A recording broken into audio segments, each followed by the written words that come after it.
आपकी समझ में आई? तो मेरे भाई बहन, अब आप बताइए, कुछ अपना विचार हमें दें कि दक्ष के बात से आप सहमत हैं? दक्ष को कह रहे हैं कि ऐसा कर दूंगा, अगर ऐसा दक्ष कर देते तो कैसा होता? भाई जन्म लेते लोग, बस मरते बिल्कुल यहीं बैठे रहते। तो अगर ऐसा होता तो हम लोग अपनी कितनी पीढ़ियां देखते आज, यहीं बैठे बैठे कितनी पीढ़ी। ध्यान दीजिए, वन में और बगीचे में क्या अंतर है? आपसे कोई प्रश्न करे कि साहब वन में और बाग में क्या अंतर है, तो आपका क्या जवाब है? जी जी जी जी माता जी बताओ क्या कह रहे? मैं संबंध इसलिए स्थापित करता हूं आप सबसे कि आपको प्रसंग याद हो जाए, और कोई मेरा मतलब नहीं। इसीलिए मैं बीच में आपसे बातचीत कर लेता हूं कि आपको ये प्रसंग याद हो जाए कि शिव पुराण में बात हमने सुनी थी। ध्यान दीजिएगा, वन और बाग में अंतर क्या है? अब बाग में भी पेड़ पौधे होते हैं, खरपतवार घासें होती हैं, वनस्पतियां होती हैं, और वन में भी यही सब होता है। लेकिन बाग में एक सुविधा है, माली की सुविधा है कि बाग में जब नई डालें आ जाती हैं तो माली आकर पुरानी डालों को काट देता है, काट छांट कर देता है, पुरानी घासों को काट देता है, तो नई नई घासें आ जाती हैं। और जब शाम को आप सैर करने जाते हैं तो आप कहते हो कि माली आया है, आज बाग बहुत सुंदर लग रहा है। आपको लेना होता है 10 राउंड तो आप 20 राउंड लेते, कहते आज बाग बहुत सुंदर लग रहा है। आप देर घर पहुंचते हैं, कहाँ रह गए थे? तो आज बाग बड़ा साफ सुथरा लग रहा था, तो आज थोड़ा ज्यादा घूम के आ गया। लेकिन वन में ये सुविधा नहीं होती है। वन में पुरानी घासें पड़ी, उसी में नई घासें आ गई, पुरानी डालें पड़ी हैं, नई डालें आ गई। होता क्या है, फलता जो छोटी छोटी पगडंडियां होती हैं जंगलों में, वो अवरुद्ध हो जाती हैं, मार्ग बंद हो जाते हैं, हिंसक जीव जंतुओं का वन में निवास हो जाता है, और अकेले वन में जाते हुए भय लगता है, डर लगता है। तो ठीक ऐसा ही हो जाता अगर दक्ष का नियम लागू होता था। भगवान का नियम लागू है ना कि भाई नए जाएं और पुराने आते रहे, नए यहाँ से जाते रहे, क्योंकि भगवान के पास नया बनाने की मशीन है। जब हम पुराने हो जाते हैं तो संसार से हमारी छुट्टी हो जाती है, फिर भगवान के पास जाते हैं, वहां से फिर नए बनकर, फिर ताजे तरोजे बनकर आ जाते हैं। भगवान कहते हैं भाई पुराने आते रहो, नए जाते रहो, मेहमान की तरह आते जाते रहो। इससे संसार का सुहावनापन मौजूद रहेगा। और अगर बने रहते तो फिर तो बड़ी दिक्कत हो।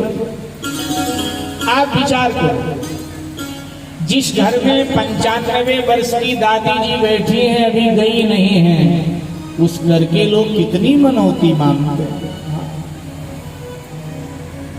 महाराज हमारी दादी बैठी हैं, उनके मुक्ति का कोई उपाय बताओ। अरे मुक्त हो जाएंगे, एक दिन काहे को परेशान, यहाँ रहा कौन है, एक दिन सबको जाना है। भैया परेशान मत हो, सेवा कर लो, थोड़ा थोड़ी कमा लो, दादी की सेवा कर लो। नहीं नहीं महाराज, कोई मुक्ति का उपाय बताओ, जल्दी चली जाए। अब जितनी आयु हो वो बिताने दो उनको, क्यों मनौती मान रहे हो यार, क्या परेशान? लोग मनौती मानना प्रारंभ कर देते। और अगर ये पक्का हो जाता कि दादी जाएगी नहीं, यहीं रहना है, तो बेचारों को जो चाय रोटी मिलती है वो भी बंद हो जाती है कि ये नहीं जाएगा। क्या परेशानी संसार में आ जाते, घुटन लोग महसूस करने लगते। तो मेरे भाई बहन, दक्ष यही चाहे, बहिष्कार किया, चले गए ऋषि। और जब चले गए सब, तो फिर दक्ष ने भी अपनी सभा का विसर्जन कर दिया।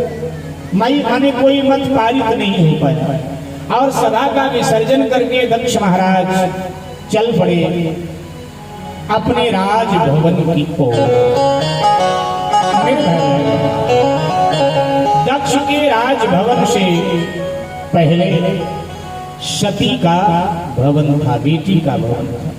कई दिन हुआ था पिता पुत्री की मुलाकात हुई नहीं थी, तो दक्ष को लगा कि मैं अपनी बेटी सती से मिल लेता हूं।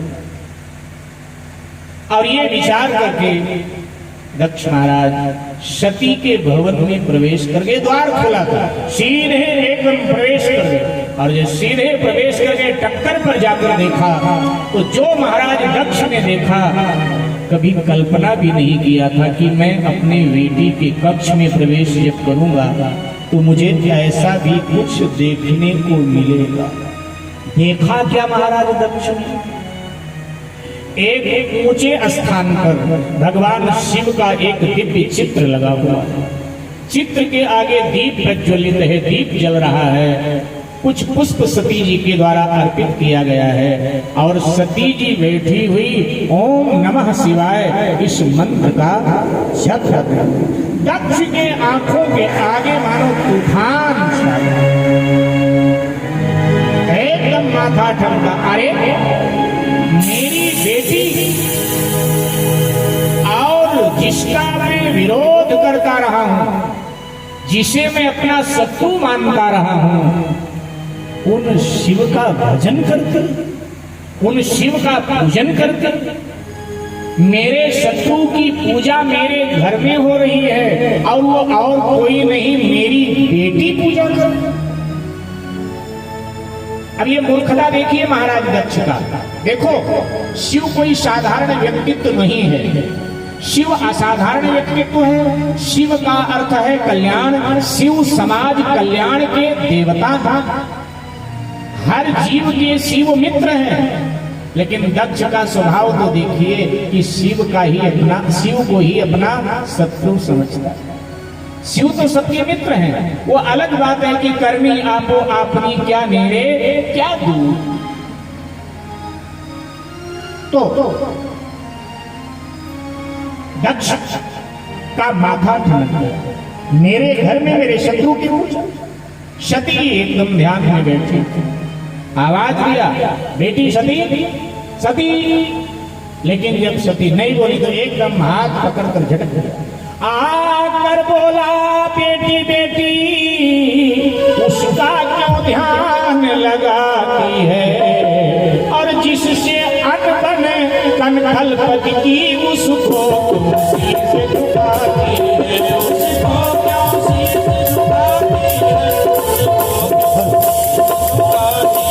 उसको क्यों शीश झुकाती है, उसको क्यों शीश झुकाती है, उसको क्यों शीश झुकाती है, उसको क्यों शीश झुकाती है।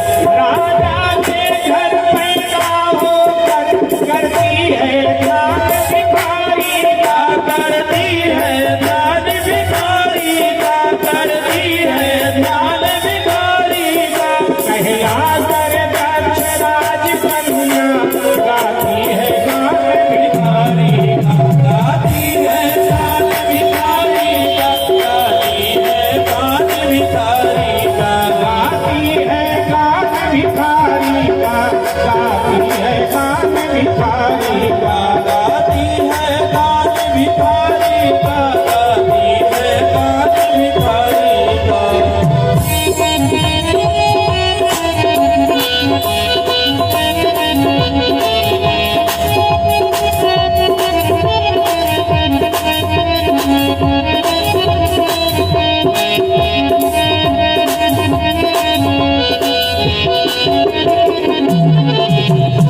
एकदम हाथ पकड़कर झटक गया। सती बेटी, एकदम सती जी ने आंख खोला, पिताजी खड़े हैं, उठकर प्रणाम किया। बैठे बैठे पिताजी। दक्ष बैठे और फिर प्रश्न किया, बेटी ये किसका ध्यान कर रही है? राजा की बेटी और एक भिखारी की पूजा करे, ये तो अनुचित है। जिसका तू ध्यान कर रही है वो मेरा शत्रु है,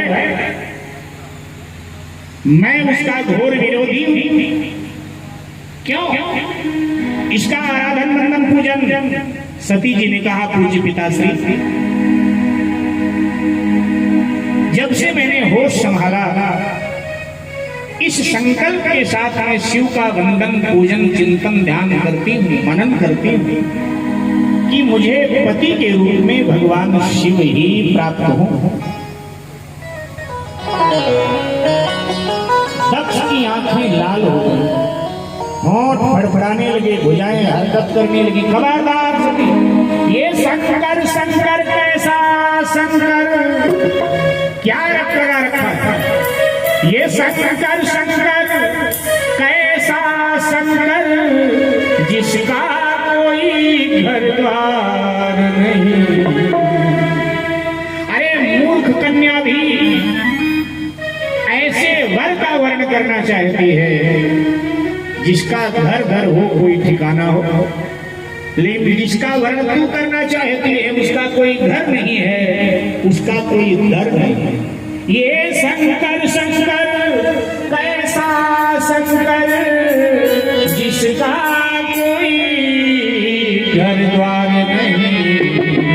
और कहा उठे दक्ष उससे विवाह मुझको बिल्कुल स्वीकार नहीं, मुझको बिल्कुल स्वीकार नहीं, मुझको बिल्कुल स्वीकार नहीं, मुझको बिल्कुल स्वीकार नहीं, मुझको बिल्कुल स्वीकार नहीं। कहा उठे दक्ष उससे विवाह मुझको बिल्कुल स्वीकार नहीं, मुझको बिल्कुल स्वीकार नहीं, मुझको बिल्कुल स्वीकार नहीं। ये कभी नहीं होगा भिक्षुक कलपति का जामाता हो, कलपति का जामाता हो, कलपति का जामाता हो।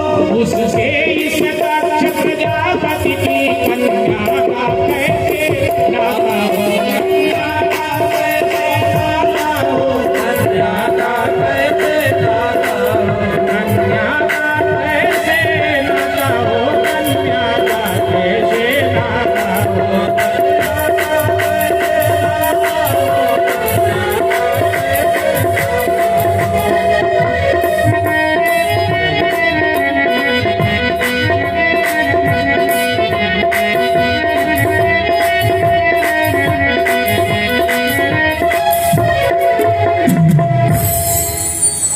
शंकर शंकर कैसा शंकर जिसका न कोई घर न कोई दर, उससे मेरे बेटी का विवाह हो।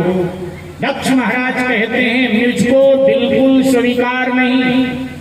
ऐ सती, एक भिखारी अपनी बेटी भिखारी को ब्याहता है और एक राजा अपनी बेटी राजा को ब्याहता है। एक भिखारी कनखल नरेश का दामाद हो, ये कितना हास्यपद है। इसलिए बेटी अभी कुछ नहीं बिगड़ा है, अपने विचार को बदल। मैं राजा हूं, तू राजपुत्री है, तो तेरा विवाह हम किसी राजपुत्र से, किसी राजकुमार से करेंगे। इसलिए अपने विचार बदल। सती जी ने कहा कि पिताजी आपसे ही मैंने सीखा है, आपने और पूज्य माता जी ने ही ये सिखाया है कि आर्य देश की बेटी, भारत देश की बेटी एक ही पुरुष को अपना पति कहते हैं। सो मैंने शिव को अपना पति मान लिया। अब अगर मैं अपना विचार बदल लेती हूँ और किसी अन्य से मैं विवाह कर लेती हूँ तो आर्य संस्कृति कलंकित हो जाएगी, भारतीय संस्कृति बदनाम हो जाएगी, वैदिक संस्कृति पर धब्बा लग जाएगा। मैं नहीं चाहती कि मेरी वजह से आर्य संस्कृति कलंकित हो, वैदिक संस्कृति पर, भारतीय परंपरा पर धब्बा लग। इसलिए पिताजी शिव समा गए जब प्राणों में, तो उनको छोड़ नहीं सकती। शिव समा गए जब प्राणों में, तो उनको छोड़ नहीं सकती। माता जब छोड़ चुकी उनसे फिर कुछ हो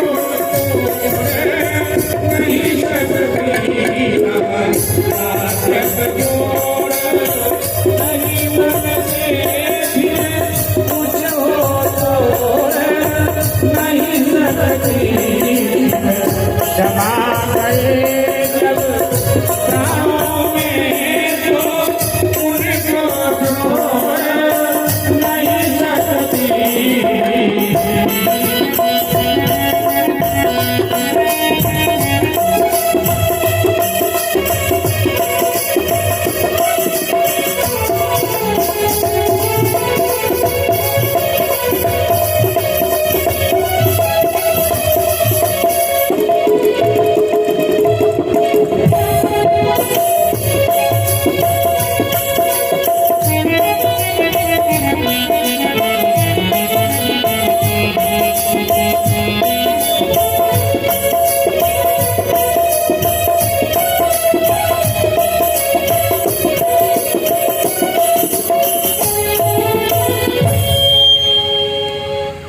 सती जी कहती हैं कि शिव से आत्मिक रिश्ता में जोड़ चुकी, मैं कैसे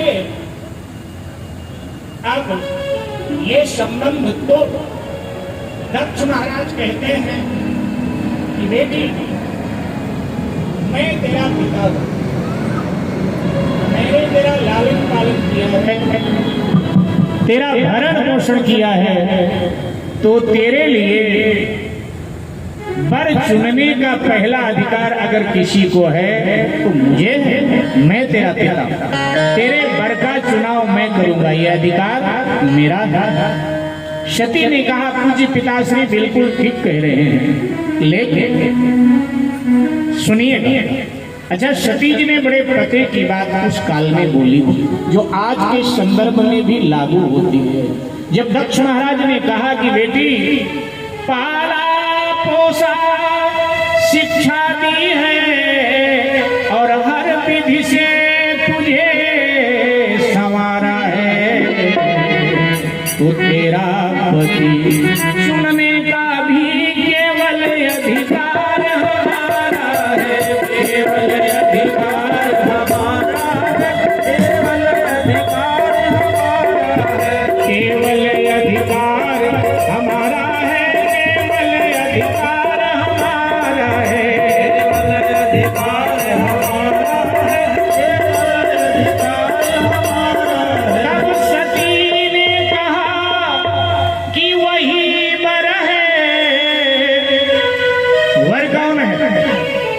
तब सती ने कहा कि वही वर है जो कन्या के मन को भावे, यह नहीं गाय की तरह किसी खूंटे से बांध दिया जाए, खूंटे से बांध दिया जाए, खूंटे से बांध दिया जाए, यह नहीं गाय की तरह किसी खूंटे से बांध दिया जाए, खूंटे से बांध दिया जाए।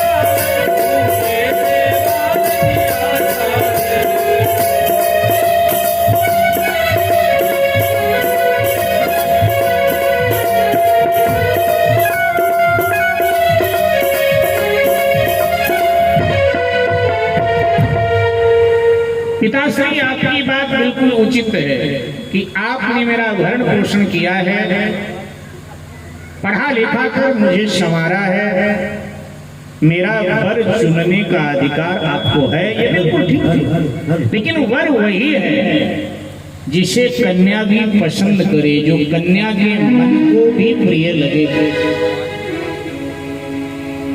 कन्या कोई गाय तो कि किसी भी खूंटे से उसको बांध दिया गया।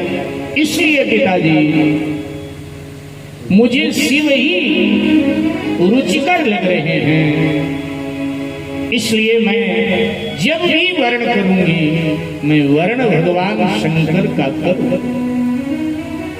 अब दक्ष आप ही से बाहर हो गए, ये सुनते क्रोध में तिलमिला उठे और तलवार के मूठ पर हाथ गया दक्ष का, तलवार की मूठ पकड़ी और क्रोध में तिलमिलाते हुए उठकर खड़े हुए बोले, सती बेटी पर नहीं चाहता मैं अपनी तलवार उठाऊं, मैं कन्या की हत्या का कलंक माथे पर स्वयं लगाऊं, मैं माथे पर स्वयं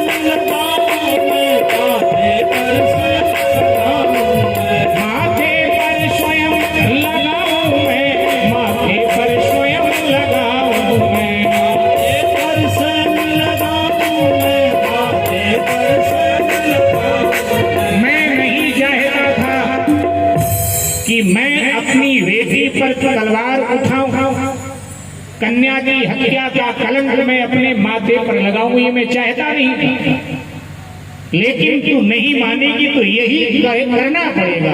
ये कहकर सती जी की ओर चले, और जैसे सती जी की ओर चले तो सती जी ने कहा, पिताजी सावधान, आज से पहले का जो इतिहास है उस इतिहास में अब तक किसी पिता ने अपनी कन्या की हत्या नहीं की है, किसी पिता ने अपनी बेटी पर हाथ नहीं उठाया। और मुझे लगता है कि अगर आपका हाथ मुझ पे उठ गया तो आज सृष्टि में उथल पुथल हो जाए, ये मुझे लग रहा है। कन्या पर शस्त्र उठाओगे, हलचल भूमंडल पर होगी, हलचल भूमंडल पर होगी, हलचल भूमंडल पर होगी, हलचल भूमंडल पर होगी। आकाश धरा पर आएगा और धरा सातल में होगा, और धरा सातल में होगा, और धरा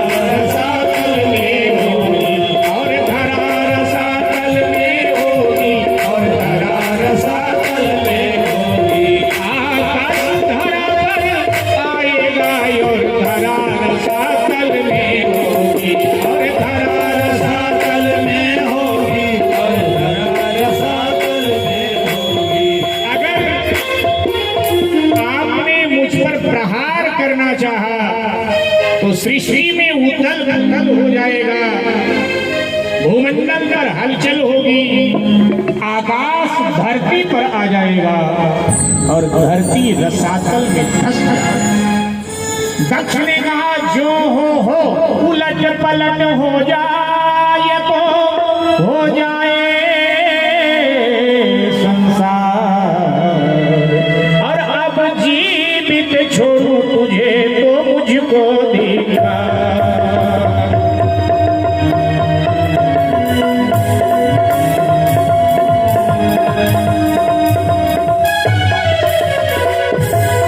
अब जीवित छोड़ू तुझे तो मुझको देखा, अब जीवित छोड़ू तुझे, अब जीवित छोड़ू।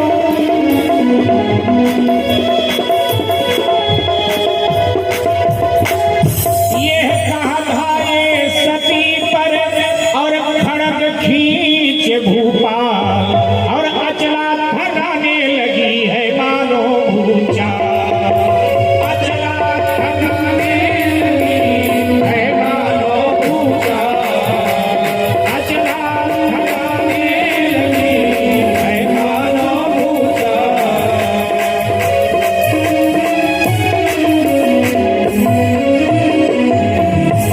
दक्ष महाराज ने सती का वाक्य सुनकर कहा, उलट पलट हो जाए तो हो जाए, और ये कहकर दक्ष महाराज दौड़े सती की ओर, मैं तुझे जीवित नहीं छोड़ूंगा। और जब सती की ओर दौड़े तो उसी समय आकाश में अट्टहास और एकदम पृथ्वी में कंपन होने लगा, जगमग जगमग पृथ्वी हिलने लगी। सती जी ने जो भगवान शंकर के सामने फूल चढ़ाए थे वो फूल असंख्य त्रिशूल बन गए, और असंख्य त्रिशूल बनकर दक्ष को चारों ओर से घेर लिया। अब दक्ष जाए तो किधर जाए, असंख्य त्रिशूल। और ये दृश्य देखकर भयभीत होकर के दक्ष पृथ्वी पर गिर गया और मूर्छित हो गया। एक कोलाहल की भयावह स्थिति देखकर प्रसूति एकदम भागी भागी, प्रसूति दक्ष की पत्नी है, सती की मां, प्रसूति एकदम भागी भागी सती जी के कक्ष में आई, और ये सब देखकर आश्चर्य से भर गया। बड़े देर में हाथ देकर सर के नीचे दक्ष महाराज को उठा